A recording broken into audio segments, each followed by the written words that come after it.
sëriñ Mansour borom daara ji moo waxoon ni man zaarahu bi salimil xal bi naa la mun nan fas al bihi kulla man tara yaxshaaw. sëñ Mansour nee na boo amee soxla mu tëw a faju denc ko ba dem Tiwaawan, boo ko dencee ba dem Tiwaawan laajteel xabru sëñ Babacar, boo fa toogee boo ñaanee mu faju. loolu cëram la, moom la ko yàlla defal.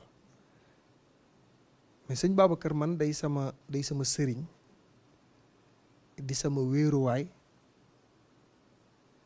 gëwuma ku dul moom.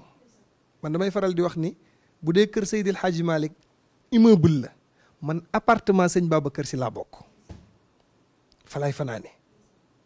te gëm naa ni it sëñ Babacar si man gëm naa ni nangul na ma sama taalibe.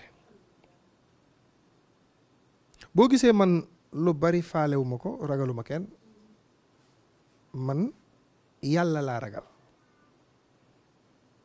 mais dama xam cofeel gi ma am ci sëñ Babacar si ak pas-pas bi dox sama digganteeg moom, parce que man dama am fayda ju doy ni wutuma intermédiaire sama digganteeg kenn. sëñ Babacar dama ko bëgg, gëm ko, wóolu ko, def ko muy sama wéeruwaay, ma téye ko.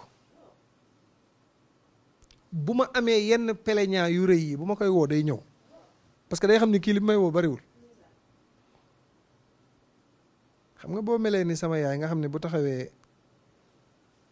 buy seetaan ñaari mbër yi signé contrat, bu déggee ko ni barki sëñ Babacar si dinaa la daan, mu naan day daan de, wax na dëgg de ndax cofeel. sëñ Babacar noonu la mel. Serigne Cheikh Tidiane si dañu woon gis naa nit koo xam ni génn na àddina ñu suul ko ci xolu nit ñi, ginnaaw bi mu amee bàmmeel ba pare ñu ne ko kan la, mu ne kooku mooy sëñ Babacar. man nag sëñ Babacar si moomu nag mooy sama wasiila, mooy sama wéeruwaay. bu plaignant yi bare mooy sama maître El Hadj Diouf moo may plaider.